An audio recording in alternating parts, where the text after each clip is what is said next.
We've been running around like three wild men before. Yeah. Lily And- Koi, taro leaves, Yeah, cameras, laptops, iPads. yeah, the whole lot. Yeah, it's a big deal. Whoa. What I'd like to do to start is Okay. extend a special welcome and thank you. And just to honor the traditional custodians of the land here, and to thank them and that whole ancestral line for making it possible for us to be able to come and share what we have here today. And there's no particular structure for the talk, but there's lots of places to launch off. Love that. You know, like either sweet lily koi and taro, or just, you know, some of the ideas that we've talked about before. Yeah. Great. So that we thank you very much for coming. Well, thank you for having us. Well, thank you for having me. Yeah. It's been a pleasure being here in Byron Bay, and even more so that I've met you, and to have spent that little time that you did, I guess, the shoulder of water guts. Yeah. That's beautiful.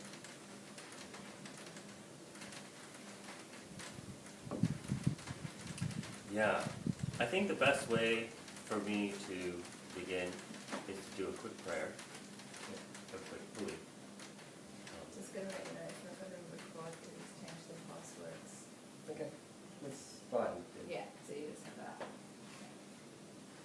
So, if you don't mind, we'd all take a quick hand. And Tony, can you move over just a tad?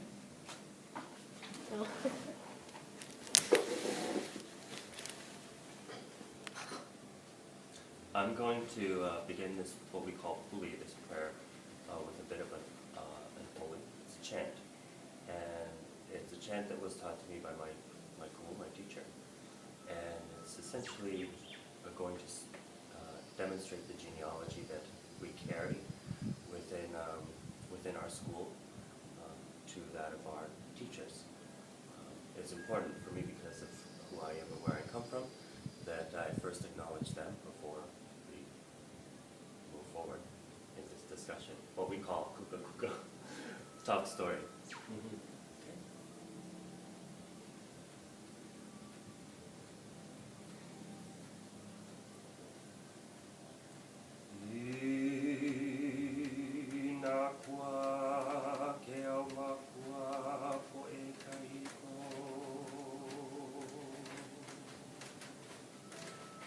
Molokai nuia hina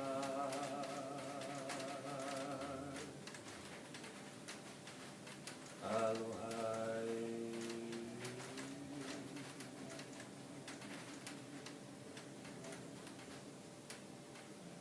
Alohai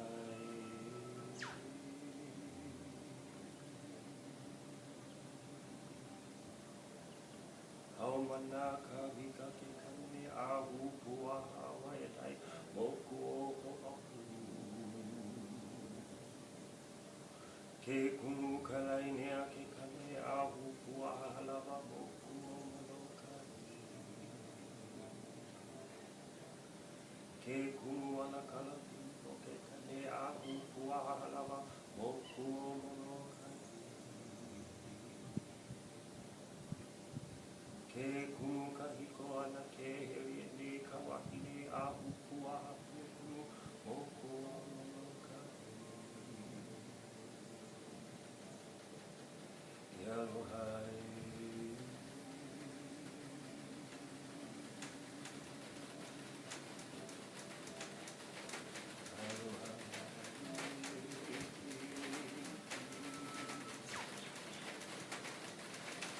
Kawika. Aloha ke akua, mahalo ke akua for all things that you provide for us each and every day.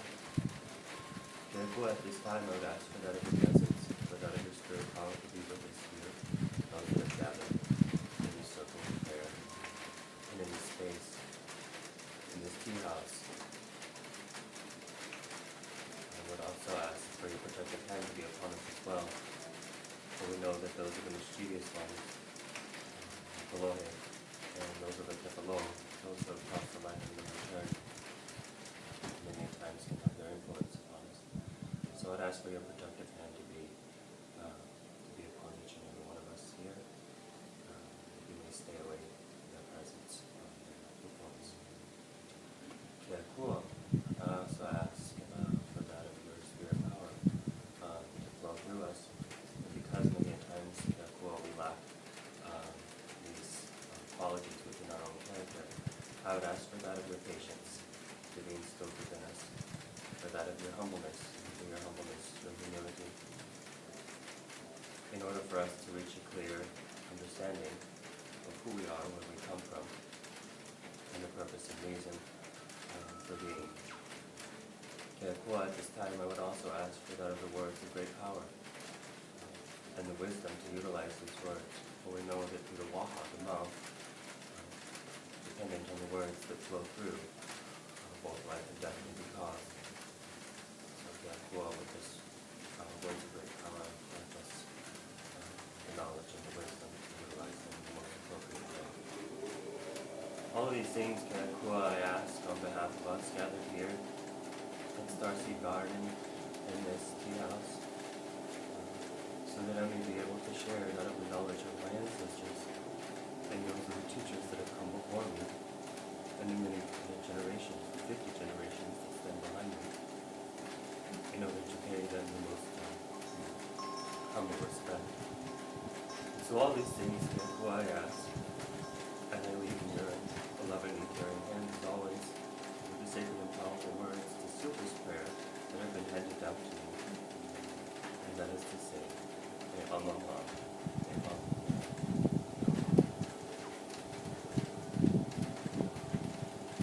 So, it's very nice to meet all of you formally, and to share the little bit of knowledge that I'm going to be able to share with you in the time that we have allotted. So, I would like to, because it's about ancestry, or that's the thing that's coming to mind, I'd like to start off with sharing a little bit about this plant, which is only the lao, it's only the leaf. But this leaf has a very, actually this plant itself is called kalo, and in the language of my people. And kalo has a very deep significance to our people because it's seen as the first ancestor. There is a very long genealogical chant called the Kumulipo, and in this Kumulipo it shares the birthing of our people and how we came to be to now, to this very moment. So there's a time period in this chant that it shares the coming, the birthing actually of Hawa. So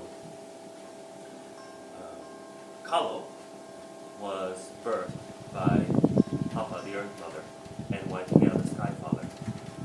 And it's from their union that born was a stillborn child. And it's said that where Papa and Waitea bury this child, the first Kalo comes to be. After, I'm paraphrasing here of course, but after many generations, Papa and Waitea return to reunite for a second time. And from their union, born as a live birth, who is a son. The first child that's stillborn that becomes the Kalo, his name is Haloa Naka. And the second son that's born, that's a live birth, his name is Haloa Maoli. So actually the name of our people stems from the two sons. The name of our people is Kanaka Maoli. We're not Hawaiian. Or Kanaka Maoli. It stems from those two sons. Naka, the firstborn, and Maoli, the secondborn. It's this dynamic from their births that we today still care for the Kalo. Because Haloa Maoli is a live son, and he becomes the progenitor of what's known today as the Hawaiian race, or the Kanaka Maoli. But he cares for the firstborn. So there's an understanding of genealogical order. His responsibility, his kuleana, is to care for his oldest brother, in which he does. There's also some significant things that I want to share with you quickly about this leaf, and that is that of the piko. If you look at it, it's the shape of a heart. That's probably the most significant thing looking at it on a physical level. But I'd like to point out this center here. This piko is what we call the navel. It's your umbilical cord, and it connects you through the oha, to that of your root, that of your lineage, your genealogy. So just like in this leaf, as that of an infant, there's little veins that spread out, and from this piko, just as we, from our piko, from our center, have within our own kino lao, or what we call our body cord. This piko connects us to all things, and in its most physical representation, we're all born with it. This connection, this umbilical cord. It's also what we call the aka. I hope I don't start rambling here, but there's just a lot of information to share. So what I'm wearing here is the aka, and that aka cord is a very ancient word, and it doesn't have an English translation today. So it's described to me as an invisible or translucent connection that we have to all things. So me looking at you, and all of you looking at me, now there are aka cords. My mouth to all of your ears, there are another set of aka cords. But then we have this main aka cord that connects us to that of the higher being, and that of our ancestors, and that of our amakuas, our guardians. So it's this aka cord that connects us to all things in the universe. There's another short description about kalo in and of itself that my teacher's teacher shares, and that is kalo is life. And if you're able to understand the piko and its connection to all things, and its relation to us as human beings, then you're able to grasp the cultural and the spiritual teaching and understanding of our connection to that of the universe.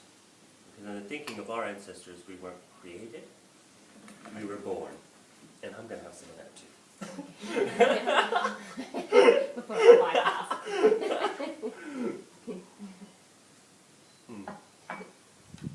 That's a huge difference in the thinking of my ancestors versus a lot of, spiritual doctrine or religious teachings. To be created is to establish a separation between the creator and the created. To be born, the word that we utilize in Kumulipo is hanau, and that's to be born. And to be born, then you understand the aka, then you understand the piko, and then you understand the connection that we have to all things, all the way back to the origin of what we call po, the darkness.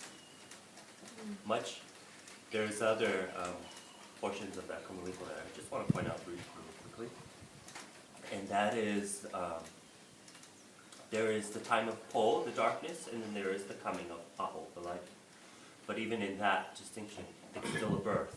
So there's no separation between the darkness and the light. So in the thinking from the beginning is that there is no right or wrong, there is no good or bad, it just is. And it's understanding how things are, how they work, that you're able to distinguish.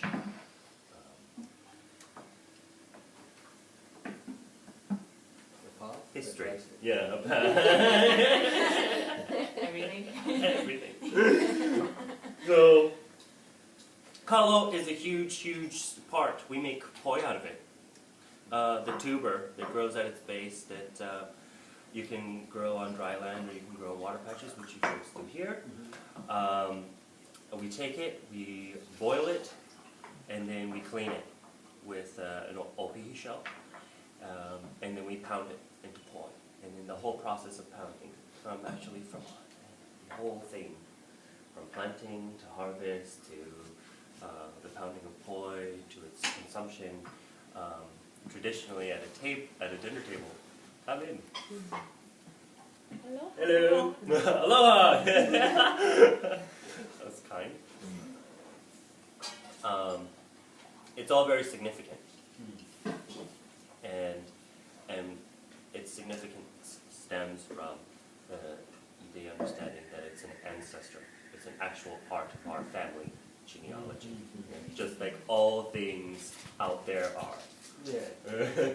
It's not, and it can be so difficult to explain the teachings of my ancestors because of the language that I'm speaking in. I have to refer to them in the language as the wind, the trees, this color. Those words didn't exist in the oral language because there wasn't, from the beginning, there was an understanding that that separation didn't exist. It just wasn't a concept. So there was no need for those words in the language, in the oral language.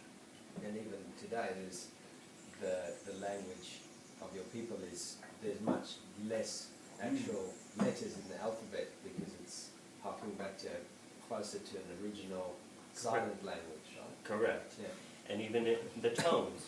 My ancestors were instrumental in removing the harsh tones. See, we're a whole Polynesian family, and those that migrated carried on the knowledge and evolved in their knowledge and evolved in their language as well. So they took out the harsh tones like the T's and the R's and replaced them with K's and L's in order for the language to be more fluid. To demonstrate that connection, that lack of separation, that familial, genealogical understanding. I had a friend who went to live in Bali about 35 years ago, and he started connecting with a high caste Balinese woman, which was taboo. But, she slowly over time taught him the high caste language, and he told me a really interesting story. He said that in order to pronounce the language correctly, you have to be relaxed. And so he said it's virtually impossible to lie, because as you start to say something and there's tension in your body, it changes the tones and you can't pronounce it. So they say, would you like to say that again? So encoded within the language is a way that you can only speak the truth. And so I get a sense of that with the understanding of how this language was softened specifically so that it could be more in alignment with creation rather than, you know, the harshness of breaking apart our connection with nature. And that's another reason why in our history, especially the 1820s and 30s when it became legal for us to speak our language, that understanding is why. Because in every word of the oral language has a connection to that of our gods or our goddesses, or to that understanding that we're all one. So when the missionaries arrived on our shores and they brought with them their Christian God, our ancestors were very simple. Our ancestors said, "Mahalo, aloha, we love your God, we thank your God," because we worship 400,000 of them. For us, it just became 400,001. Unfortunately, man has a very different way of, and many different ways of interpreting spiritual knowledge in order to achieve what he thinks needs to be done. And that's probably one of the biggest differences is the thinking versus knowing. So in the language,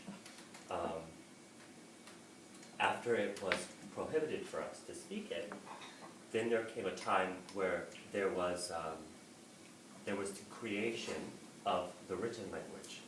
And so that whole process became a method for them to completely strip us of that ancestral knowing. it was another way of them, well, it was a form of genocide. Yes, undermining the culture through destruction of the language, because a lot of the of these ancient wisdoms were transmitted orally, and when you're transmitting it orally, you get to connect with that person and see that they comprehend your communication. As soon as it's written down, it can be misinterpreted, and even something like the Bible that may have started off like this ends up as an instrument of people oppressing other people. Correct. So to go back to your it wasn't really a question, but it was more of a statement. But anyway, in regards to teaching and how we're taught, in our culture, it is an oral tradition. That's how I'm taught. Everything that I'm taught from my teacher, the 50th generation of teachers within my lineage, is all on an oral basis. Nothing is written down. And it takes that understanding to achieve, in our lineage, that of the level of spiritual awareness that's required. It cannot, for us, it cannot be written down, because it becomes exactly that. It becomes the interpretation of the reader, and then it becomes distorted. I have to learn things in an oral basis, in a traditional manner, because it's word for word, and it's tone for tone. There is no room in my thinking for an interpretation or an opinion. I don't have any opinions. That's another place of reaching to, because an opinion is to think, and we didn't think, we knew. And knowing comes from here. Knowing comes from the piko. The piko is the gateway to what we call the na'au, and the na'au is from deep within. So the na'au knows, and it speaks through the piko. This will always, and we all know this, but this will always attempt to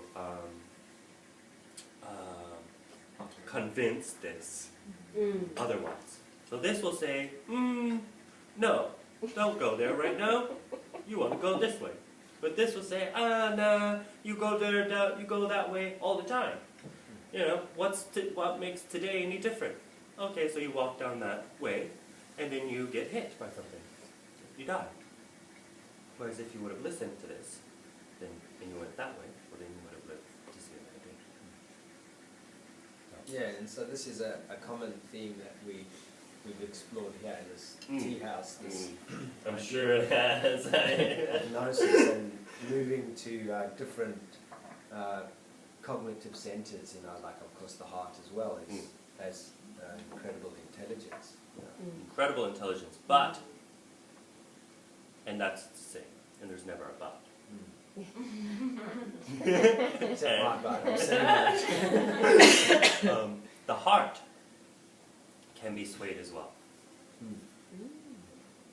So I'll leave it just at that. That's going into a whole. That's going into the heart can be swayed as well. So So you're saying this, the center of grounded knowing is the now. Now. And the piko is The gateway. gateway. Yeah. Yeah, we wipe this out in order for the heart not to be warped. Because of the thoughts that we carry, because of the thoughts that have been planted into us as we've progressed in life, from the moment that we were born, or the first breath of life into this realm, those thoughts cloud us. So the 400,000 deities, my understanding is that they reference kind of like elemental beings, so spirits of all the living creatures on earth and ones that may not be incarnate. Can you comment a little bit on, because my understanding is that the culture of that island's they have a very intimate connection with everything, and so the connection through nature is the spiritualized energy of all the living beings. There are generations. So in the Oli that I did in the chant at the beginning, first there is Na'akua, the many gods or goddesses, however you choose to see that of the higher being. Then there's another generation, that's the Aumakuas, those are your guardians. Aumakuas today have been translated to mean something very similar to power animals or totems, but that's nowhere near the ancestral thinking of what an Aumakua was. Makua is a parent, and these parents were that of light.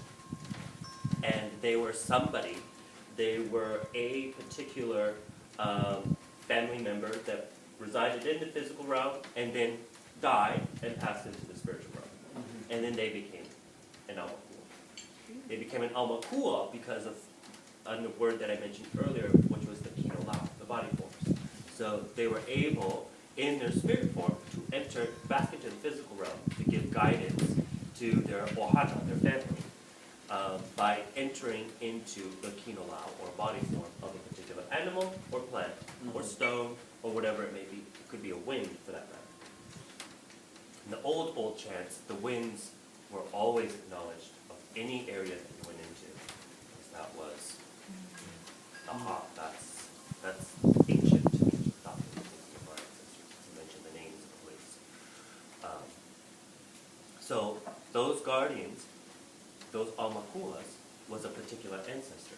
It wasn't all.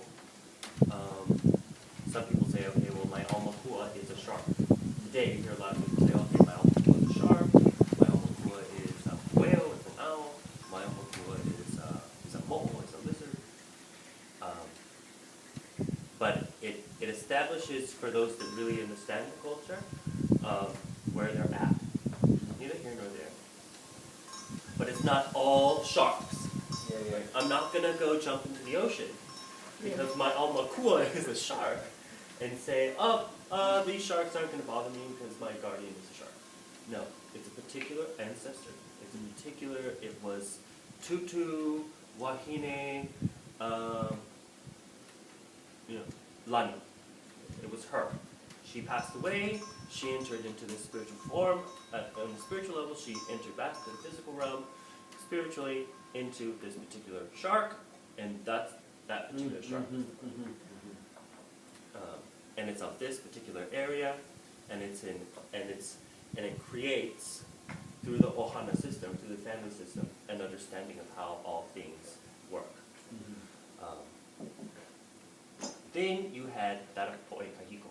Poe Kahiko are the ancestors that have passed into the spiritual realm, but haven't necessarily become Aumakuas. So there's generations. Those 400,000 deities are all of the spiritual realm, are all of hope.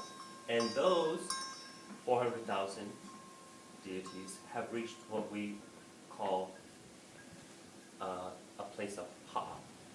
And pa'a is to be firm, it's to be unshakable in your foundation.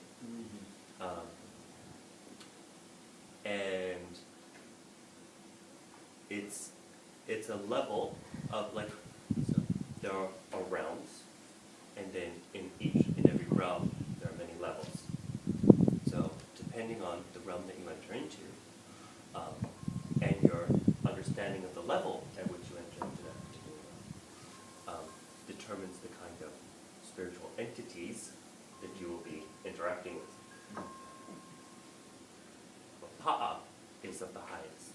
Pa'a is to reach that of akua.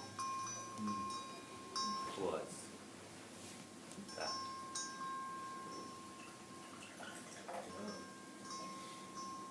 And there's a difference between the spirit.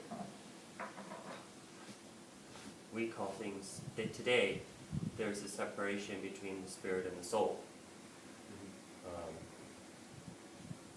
for us, all things were spirit. The difference is some spirits move on to different realms and some of them don't.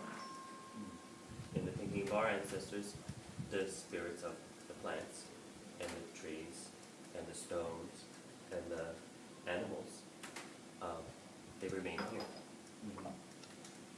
Whereas for us, our spirit moves on to an ancestral place, home, or ao, the light. So it was part of the dark, uncreated realm. Yes, that's the origin. Yeah. And there's, over the years I've read that there was a people that lived on the islands that were really small, round belly, kind of hairy. Leprechaun-looking folks. Yeah. That when There's several of them. yeah, There's today even. Mu and Menehuni, Yeah. the Mu, the Abao, the Menehuni. And just before you start to speak of them, Yep. there's some different cultures that live here in Australia. For example, up north, there's a people that are also really short and round belly, that we call the invisible people. And 100 years ago or so, they were much more out in the open. People took pictures, but now they blend into the forest. Sometimes people will see them and then they turn around and they're gone. And so some of these cultures, I get the idea that they are almost in between the physical world and the spiritual world and can move backwards and forwards more easily. And so, let's say like the fairy realm, they're not always visible, and sometimes they're not, and maybe only in particular places or with particular eyes you could see them. So. Okay. So, I will share in regards to the Menehuni. The Menehuni in the islands, it's also the Mu. These people were not, they're not like leprechauns. They're not like dwarves. They're not these mythical creatures. They were very real people. That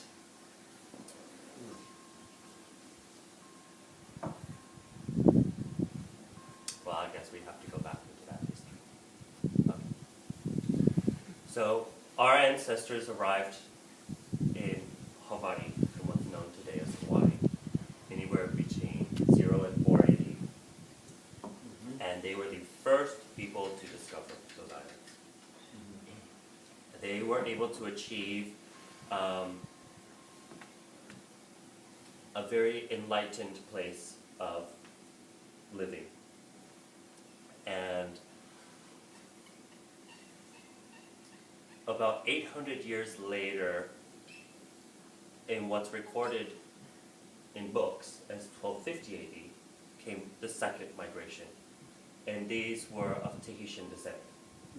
So, our ancestors that discovered Hawaii were Marquesian. And then, 1250 AD, Tahitians arrived on our shores. Now, when the Tahitians arrived, they were led by a gentleman named Pa'ao. And Pa'ao was a high Tahitian priest who made a pilgrimage throughout the Hawaiian Islands, took the knowledge that he had gathered, and then made his way back to Tahiti. And when he returned, he brought with him the family line that would eventually become Kamehameha and his dynasty. So Kamehameha is regarded as the king that unified the islands. Well, The islands of Hawaii? Of Hawaii. Not Polynesia and... no, not Polynesia as a whole, but as Hawaii. And so, depending on who you talk to, and their lineage, their direct genealogical lineage, will determine what side of the story you get.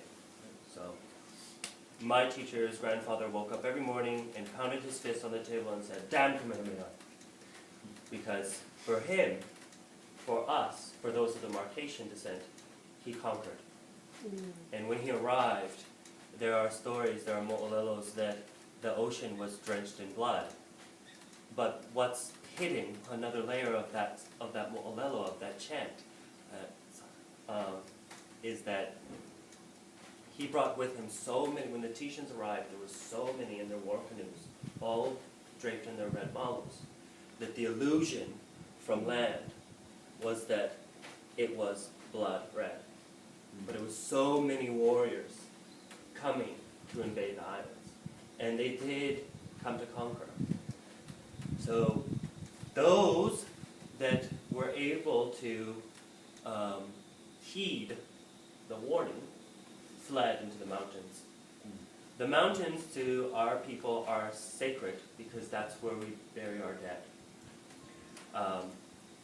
Especially those of deep spiritual knowledge. Their bones, their iwi, reside in the mountains, in caves.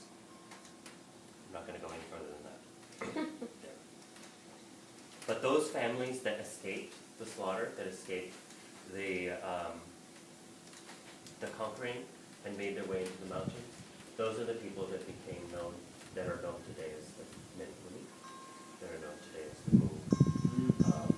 Those are the people that made their way, escaped, made their way. And they would make, the Tahitians would make extreme, I don't want to be too vulgar about this, but I love all things here, especially our Tahitian brothers and sisters. Okay, we're all family. We're all family on there. But when they came ashore and they were successful in conquering a particular area, they would place very harsh demands on people. Just extravagant tasks of building temples to their gods, to their particular lineage of gods. And if that particular task wasn't completed within the day, then the next morning, all of those people of that area would be slaughtered. So with viewing this, those that had escaped, the Menhuni, that was an actual family name. He was a man, and he had 17 sons. And he and his family were part of the survival there. And so they've taken on that family name. But some of the names of our people, some don't have names at all. Some of them are regarded by their guardians, or their Amahua names.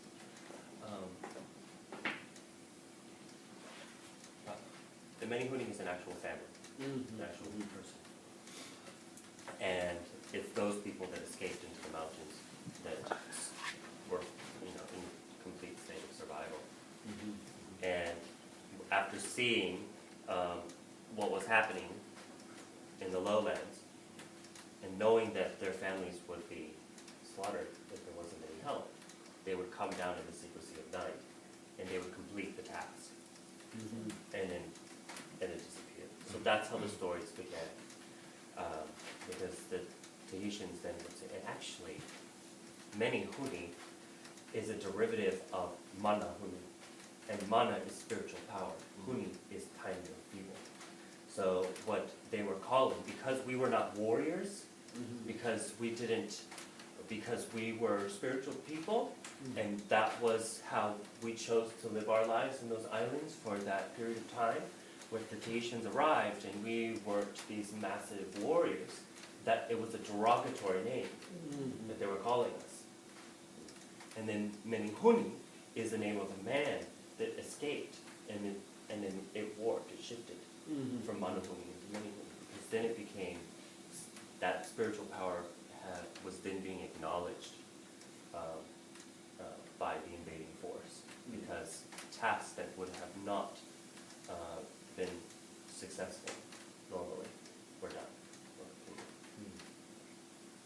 And it sounds like there was a similar story in what's today New Zealand, where there was a very gentle race of beings there, and then there was a later, I guess you could call it invasion, that were much more of a warrior caste that came and shifted the energy. But it seems like today that there's a resurgence of the soft and meek energy starting to come back, and I feel like that's for the times that are coming. We're going to go back into this a more softer type of race of people that's going to have the connection back to the earth, because I guess the warriors may have served a certain purpose but beyond a certain point, that would be the collapse of the whole earth and ecosystem, and so there's a certain point at which you can't go beyond before human civilization as a whole can disappear. What is set high shall fall, and that which is low shall rise. And that's a part of another chant of our people, and what it's sharing is a prophecy, and that is that those that are regarded as the Maka'ainana, are the common people, which again wasn't, it didn't become a class system or a derogatory comment like that until later. Maka'ainana meant the eyes of the land, but everything had eyes. Yeah, it was that more ancient understanding of the Maka'ainana. But today, Maka'ainana means common person. But that came into place after the arrival of the Tahitians, because they established the Ali, which is the royalty class. So before that, the people that came, I guess, from the Marquesas, they didn't have a hierarchy class system. Okay, so everyone was seen as Ohana. And family. Yeah. And so that was the people and the plants and the animals, one big family, the wind and the rocks. Yes. Okay. And you could fly with the birds. My understanding was that the Marquesas actually had a royalty when you go back a long way. Having read, I don't know if you read any Thor Heyerdahl. He's the guy that did the Kon-Tiki raft expedition from Peru into the Pacific to try and show that people may have come from South America. And he spent quite a lot of his early years in Fatuhiva. And he and his wife were given the old royal terraces, which were no longer, there was no royalty anymore. There were these terraces of food that was all overgrown, and he lived there for something like 2 years, kind of clearing it all again and getting the fruit trees back again, and the crops which were still growing in amongst all the jungle that had taken over. And so that was my understanding, that there was a royalty on Fatuhiva anyway. I'm not sure about the rest of the Marquesas. Yeah, part of what I'll share with you in regards to that comment is that if you trace our genealogies back, we come through Indonesia. From Indonesia, we moved into places, well, there was a couple different migrations that split off from there. Micronesia, Melanesia, and then those that went into Polynesia. Those that went into Polynesia made their way to Samoa, Tonga, Fiji, Tahiti, or the Society Islands, Tonga, and then down into the Marquesas. And then from the Marquesas, there was the last migration from the Marquesas to the Hawaiian Islands, to the discovery of the Hawaiian Islands. And I'm not quite sure if you were here for it, but our ancestors discovered the Hawaiian Islands anywhere between 0 and 480. And then there was another migration that took place in 1250.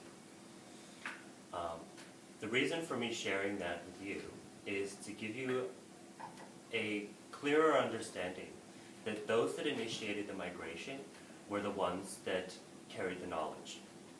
Those are the ones that were looking back in their homelands and saying, wait a minute, something isn't right here. we're starting to, well, in the only way to describe it today, we're starting to overutilize our resources. We're starting to fight each other.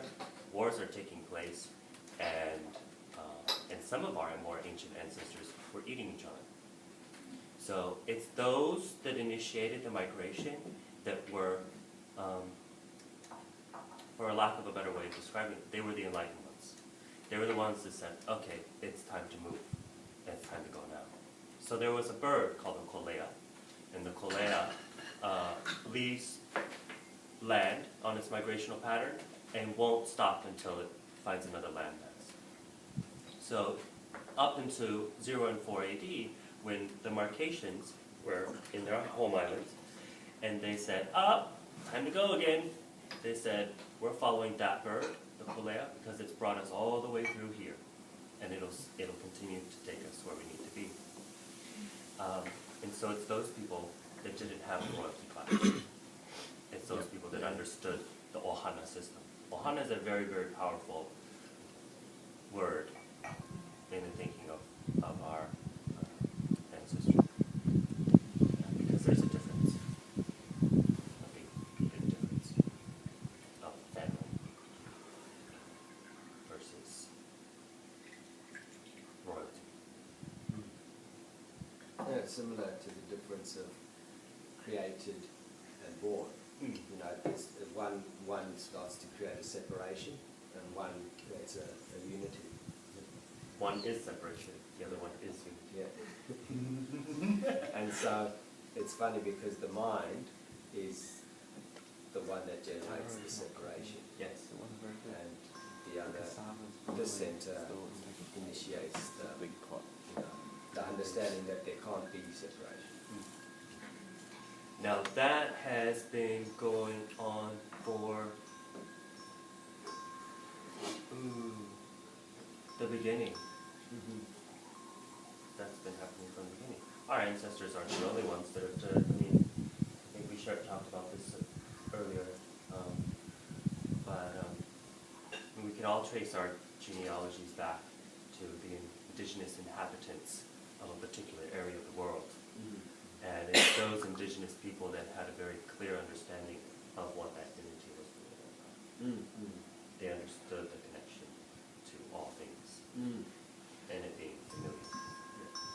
One of the things that really struck me and moved me in the last conversation we had was about a process of healing that you described, which is when there was a disagreement or an argument, or someone was sick, everybody would get together and they would kind of work through the energetic process, even if it took days, and then when it was done, nobody would ever mention that again. When the healing was complete, whether it took, massage or whatever. And so, can you describe a little bit more of that? Yes, the process is what we call ho'oponopono, and I will describe for you literally the translation of that word. Pono has been translated today in the English language to mean right or righteous. Anytime our ancestors repeated a word, it took on a much deeper significance. Ho'o is a causative. It's to do. It's the energy to act. So in this understanding, this literal understanding, it's to make very right. So it's bringing, and to make very right is to bring all things into alignment. It's to free this akacord of what my ancestors called pohakus, or stones, or baggage. Today is maybe a more easier term to understand. And some of the main sources of our baggage stem from sex, sexuality, religion, and politics. Today. But there's other stones, of course. There's hatred, there's jealousy, there's anger, there's fear, there's sadness. Whatever keeps you from being happy, and I mean happy all the time. Whatever keeps you from loving yourself unconditionally all the time, that's a pohaku. And the moment that you come across those things in your life, that's the moment that change should occur. For you to linger on it any further is a waste of your time and your energy. So ho'oponopono is a process of clearing all of those pahakus out of your akakon. Another story that we share is that of the bowl of light. So when you're born with a perfect bowl of light. And as you, again, progress in life through what is fed to you by your family, by your friends, by your loved ones, whatever has come across your path as you progress, grow in life, you accumulate pohakus or stones into your bowl of light. Well, as soon as you place a pohaku into your bowl of light, the light dims because light and stone can't hold the same space. Until you come to a place where you've accumulated so many stones in your bowl of light that your light no longer shines. But the counterpart to that story is, should you ever tire of carrying around these stones in your bowl of light, you have to tip the bowl over and dump them out. That's simple. It's really that simple. We make things so very, very complicated for ourselves. It's absolutely ridiculous. But that process of ho'oponopono, in a traditional sense, it meant if somebody felt ill, you gathered everybody within the immediate family, and they all came together and they shared any kind of thought, word, action that may have taken place or that did take place to instigate that illness, to initiate that in the physical and the mental realm. And they did that in order to lift it, in order to dump that stone, so that that person could be healed. That came first. Actually, no, that's incorrect. First came a kua, then came puli, prayer, then came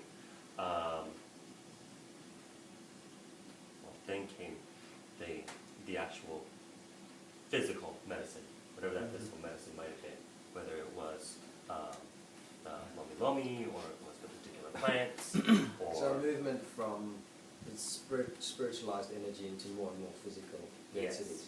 And that's the order that our ancestors always worked from. It always came. It was always spirit, mind, body. In that order, no other. And You so hear a the lot of healing- people that do, oh, it's mind, we're doing mind, body. Okay, great, yeah, okay, great, that's great. But what about that? For us, our ancestors, it was always about that. That always came first. That held the most importance of everything that we did. Everything that we experienced through this was to establish our spirit to be able to leave this realm and enter that of the realm of our ancestors. Those that had become pa first. Ho'oponopono and ho'oponopono was done regularly. It was done on a daily basis. At the close of the evening. It was something that you did in order to, it was preventative. All of our spiritual medicines were, and practices were preventative measures. So you never got there. And for a period of time on the islands of Hawaii, before the rest of the world caught up, that's how it was. There was no illness. There was no illness. You could fly So with the that's- birds. You could do all things.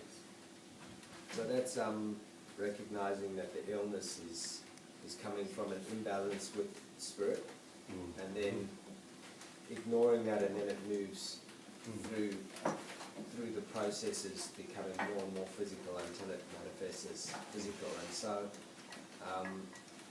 ho'oponopono being or blessing first the spiritual imbalance, or starting on the physical and working up, or No, a combination. it wouldn't have been thought of. Yeah. Yeah.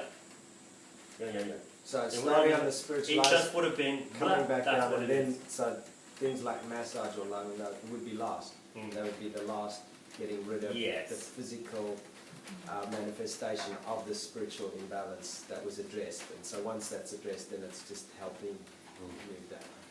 Correct.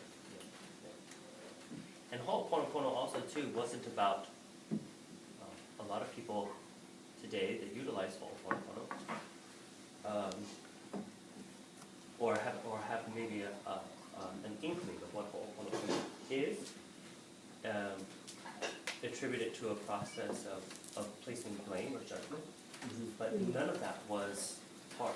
You know, some people, they like to say, oh, we don't want to rehash that. Oh, we don't want to rehash that because it'll be a different. Yeah. No. In the case of Ho'oponopono, it was simply just a spewing. I mean, literally just, but that's what it is, and take it for no more nor less than what it is. Yeah. Yeah, and it was understood that healing couldn't take place until those measures happened. Until then, the pohaku was set in your upper court, and there was no way for the spiritual energy to come through. You know? I like the image of the stones and just taking the stones out. It's beautiful.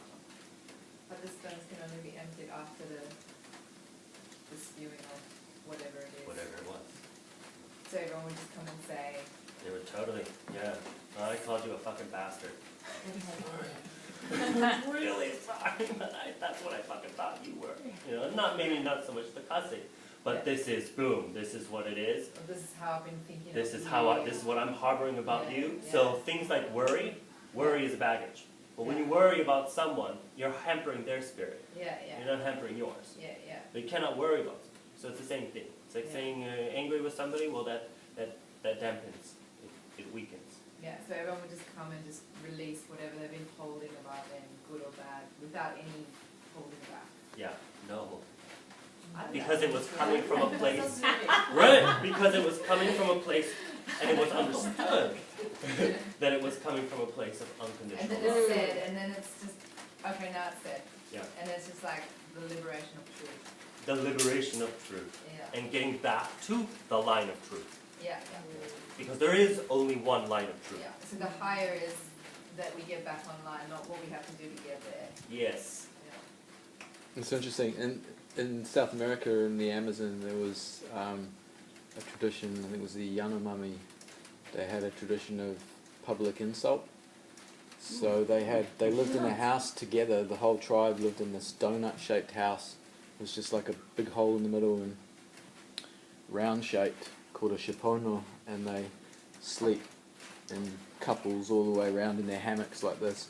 And any time of the day or night, in the central courtyard was where everything was going on. So whether it was the shamans singing or doing stuff or whatever, but they had this system of public insult, so that if anybody felt any issue with anybody, they just stood up at any time of the day or night in the middle of the space and went, such and such is the son of a two-faced whatever, you know, and just let it all out, and then that person had a right of reply and would come out and say the same thing, and they just keep going until the energy just dissipate, and there was no need for, you know, any other form of justice system. That was their justice system. It very rarely came to anything serious. It always just dissipated the energy. Lightness has a lot to answer for.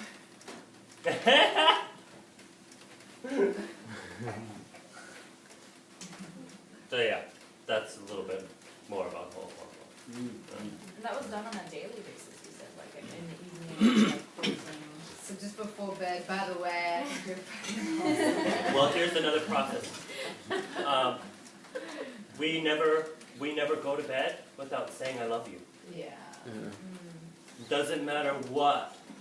We never go to sleep without saying I love you. Because then you come across situations in Ho'oponopono. I've come across many situations in Ho'oponopono, doing ministering Ho'oponopono. And oh, I really wish I hadn't said that before they passed away. Will you please help me get in contact with them? Please help me. It's harboring my spirit. I don't know what to do. I said such ugly things. Wow. The lesson is you shouldn't have said them in the first place. That's why the waha was so important. The waha could cause life and it can cause death. People don't really understand that. They don't understand the significance of the language of the words that are spoken. They have no clue.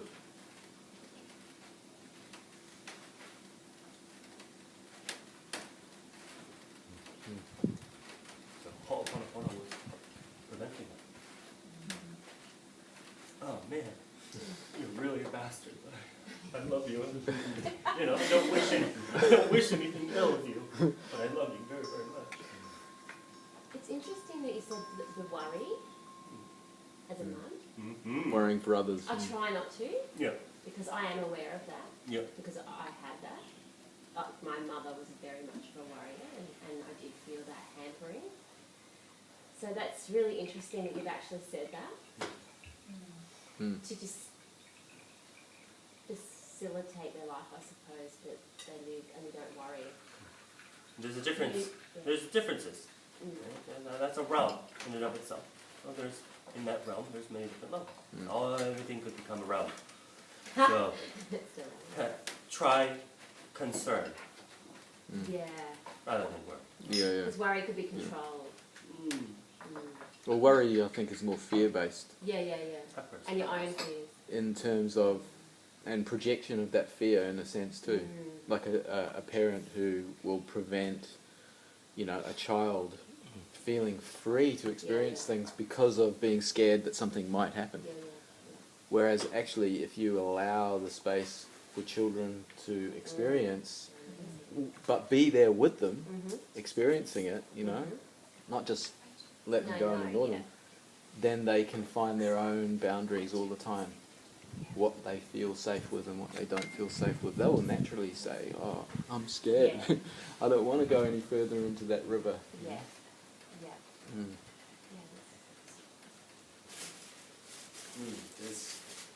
There's also an idea, when somebody dies or leaves their physical body, that if there are people still in the physical realm who have attachment, in other words, are not able to let that go, Yes. They linger. then it acts as an anchor, and it's difficult for that spirit to move. Yeah. That's another. Yeah, that's another facet of preparing the whole concept of preparing the spirit for the after. As you want to end the process of ho'oponopono and the understanding of ohana and the aloha, the unconditional love. That was all set into place in order to ensure that when that particular person passed away, that their spirit had nowhere else to go but there. Even though it's needed here. So like the whole practice of that, maintaining that connection so that there's a graceful flow in the leaving of the body, which is very similar to a lot of Tibetan Buddhist practices. They're interesting. Like the poa. Yeah, and interesting that you were talking about, the connection to this plant. That they have the same connection to the lotus, saying that this comes from the same realm. Lotuses and humans share a similar realm that they came from before they came into the physical world, and so for them, the lotus is just like their brother or sister. Not necessarily saying that everything else isn't, but just that's a closer connection to them. And it becomes their food and their medicine and their spiritual practice. So the lotus. Spiritual practice, that's it. A lot of people ask us, what do you meditate as a spiritual practice?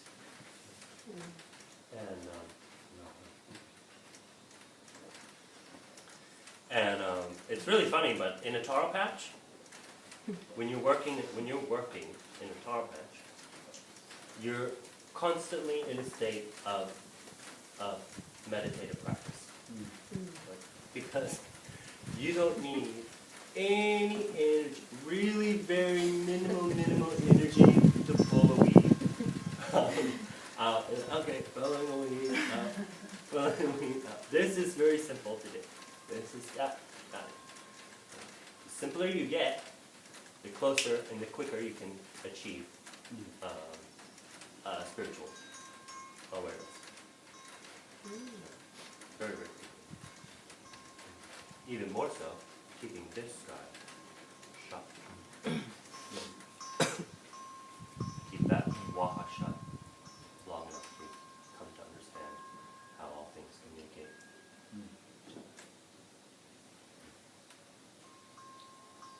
And that's a language that that many have forgotten. That language of signs. And my ancestors were masters of that language of signs. Hmm.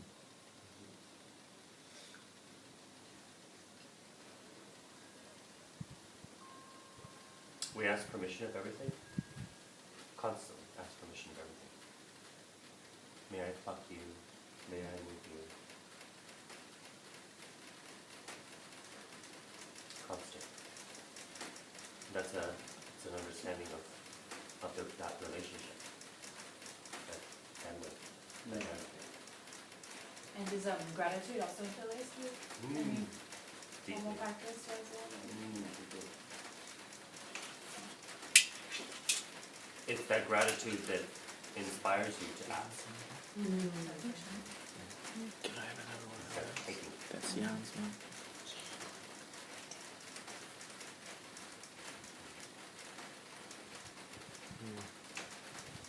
So, I'm very personally interested in perhaps any possible connection there might have been with South America. And I wonder if there's anything at all in Hawaiian tradition that might suggest that.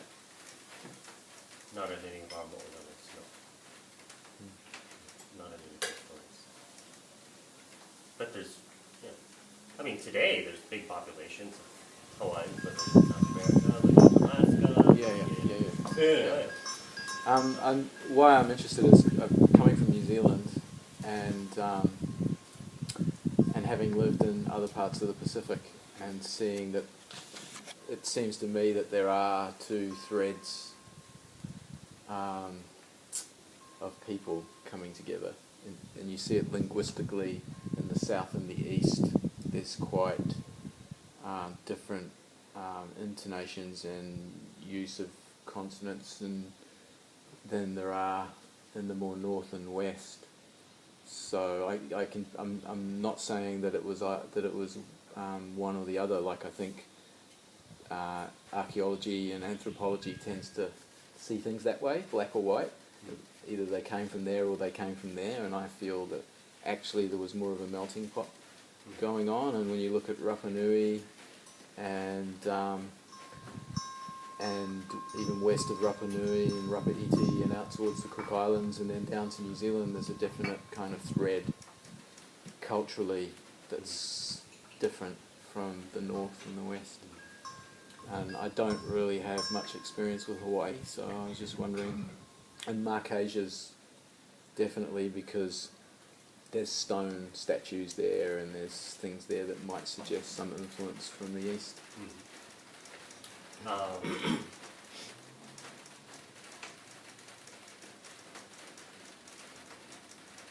Where I always tend to go to in that kind of discussion is the origin.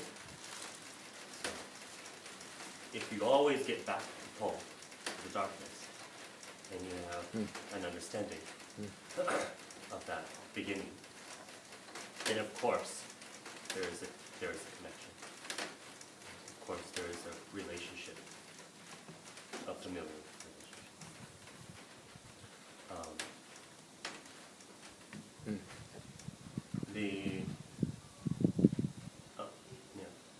My teacher's teacher, a gentleman by the name of Filipo, Filipo Salvatore. He's the 49th generation. And he was in the Navy, and he met an incredibly just beautiful, intelligent North American Indian. And when they had some time to themselves, this Native American took Uncle Filipo to his reservation. And as they were approaching the reservation, his father presented himself, and he was the chief. And so he was in full garb, full headdress. And as Uncle Filipo was approaching him, he looked up into his headdress and he said, "Oh!" And he walked right up, and the chief looked down and he looked him dead in the eye and said, "Whale." That's an owl. So later on in their sharing with each other, come around this bend, and Uncle Filippo sees these two aunties sitting down with each other, and they're standing in front of this huge wooden board, hollowed out in the middle, and they're sitting there with their legs spread, straddling this board, and they're taking handfuls of corn, and with a stone mortar, they're pounding it out. Well, that's the same thing that we do with poi. Take our poi, put it into our wood board, pa'a, or papa, and then we pound it out. Boom, boom, boom, boom, boom. Same thing. Mm. Depending on how far back you go, there's always a connection. It's always interesting. As a gardener through the plants, obviously there's a fascination there too, and obviously taro is something that's an Asian plant originally, whereas sweet potato is definitely from South America. So yeah, that's another example where there seems to be influences from both directions. Taro bananas come from from Asia, Yep. and yeah. So.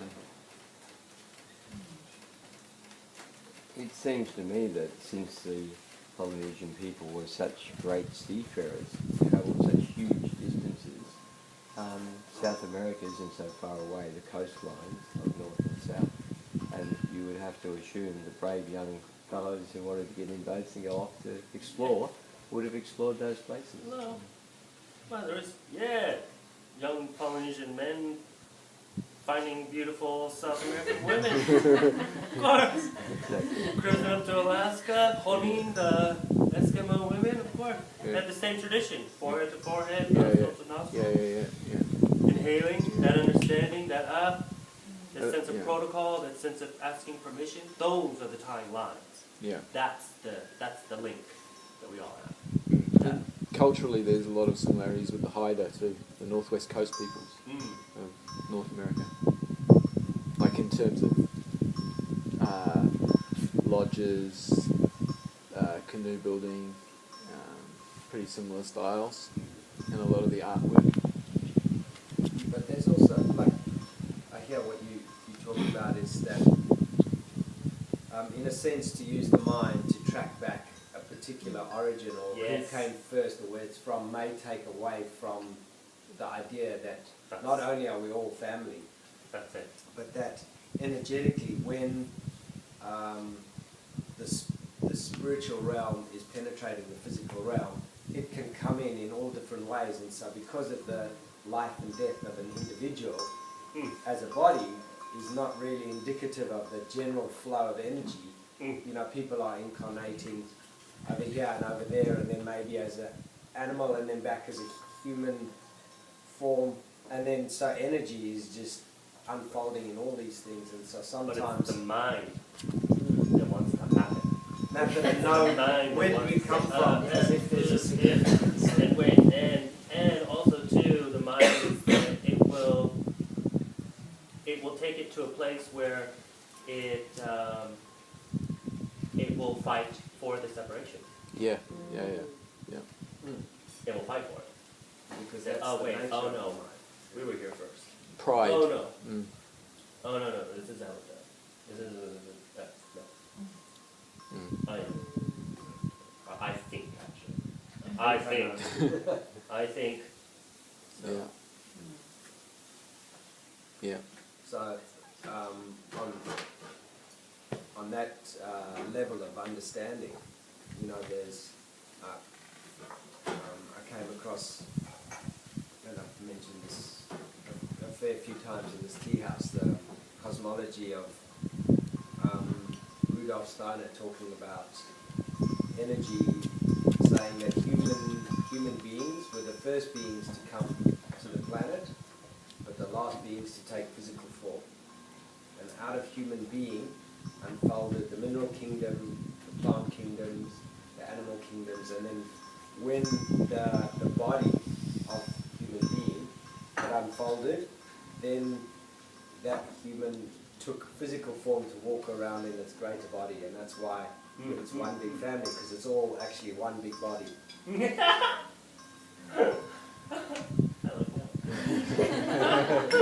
That's obvious. And so Yeah, that's very interesting because we don't, our ancestors, in regards to thinking of the body, don't reference it as, like, we don't distinguish between a calf and a foot. Like, there's a continuation. yeah, it's a leg. You know, we don't think of it like that, like In Yeah. it's a the body. Yeah, it is. breaking it down, all it is, yeah, just normal separate parts. Yeah, it's one unit, one form. But it's- Now, do you have any stories about the sweet lilikoi? No, it tastes really good. The best story. Wow. Oh, I did I'm going to plate it. I'm going to cut Yeah, this. I want to see what it looks like. I haven't seen one that big before. That's really. Is that That's the a- giant granddaughter? It's a cross between the one out here and the one over in front of the shed. So it's seed taken after cross-pollinating. So it's got the shape of the one on the far side and the smaller of the size of this one, but sort of somewhere in between. Right. That's incredible. You smell, it's like perfume. Mm. And maybe you want to, Yeah, let's get a spoon, we can all taste it and take some seeds back. yeah, we gotta taste that. We gotta taste that. Gotta grow that. Gotta do that. So to give the name Lilikoi, obviously that suggests that there's a long association, maybe. Mm. And funnily enough, Passion.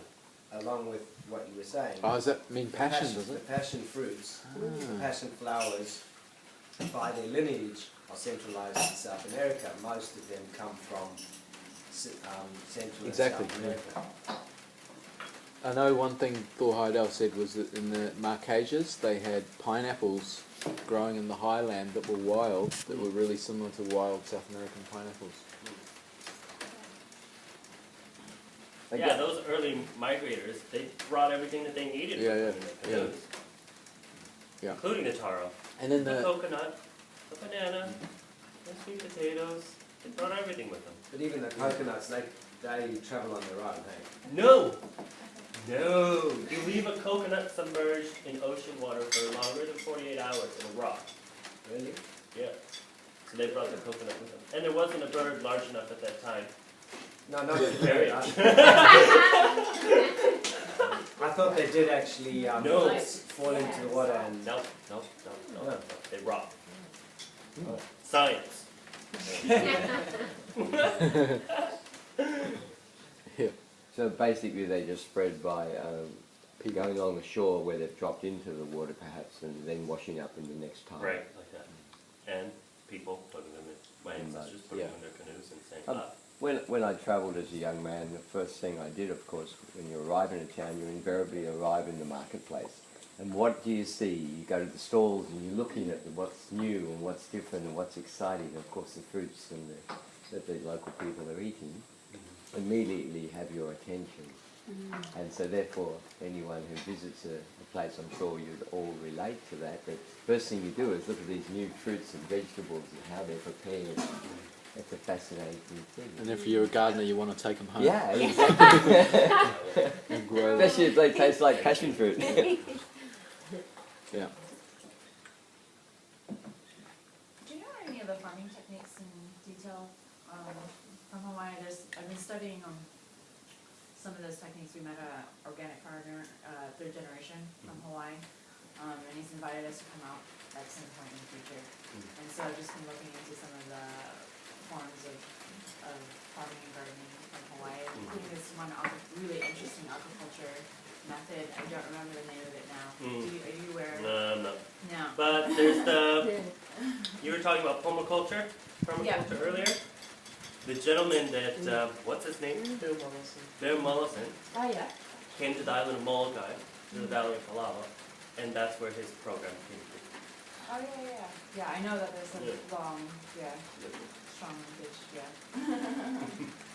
Long And ago. essentially, permaculture in its true essence is actually We're just eating it, taking aren't we? what already is often traditional ways of being in harmony with plants and animals in a system that's perpetual. It's only for the Western mind again to reinvent its connectivity Yeah. that we need to go, how do we do this? Safe. Whereas you go to Yeah. cultures that are living, they go, do what? This is This is who what we are. do. Yeah. There's a movement at the, a couple of years, I guess it's still happening, but it's called sustainability. But we want to grow. And and then there's this sign on the island of Molokai that says, Just the middle. 25,000 Just the people seeds still, and pulp on the side. Yeah. Just like a paper. 25,000 people on the island still do it or something like that, or have always, have always, sustainable, what are you talking about? Hello, that's what you do. Yeah, that's You how look- gotcha. You understand your family, and you look out at your own conduct. Oh yeah, this needs to do this, and this needs to do this, in order for this to happen. And this needs to do here, and that needs to go there. Grandma likes it right there. Grandma has her special corner, she has where she likes to be, to read her book and do her thing. So just leave her be right up there. Cousins, they want to be next to the water, they like to keep it wet, then that's where they stay. It was very subtle manipulations, if manipulations at all. What I find amazing is that, there's this long, obvious tradition of being in harmony and growing with plants and such there, but it's also the headquarters of Monsanto GMO testing as well. On the planet, I noticed a lot of interesting resistance dynamic, going on between that. Just a lot of opposing. Big thing on Molokai, that. Yeah. And there's a big fight, a brewing. Yeah. So we've got a few, and we can take some receipts back if you like. Okay. Oh, I don't know if they'll allow us to go back into the country, but Just eat them on the plane.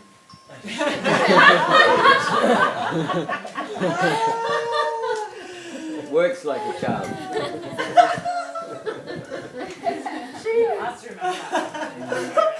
And the thing they were most worried about would be any diseases on it or anything like that. So I think that'll be taken care of. yeah, no, for sure. Oh shit.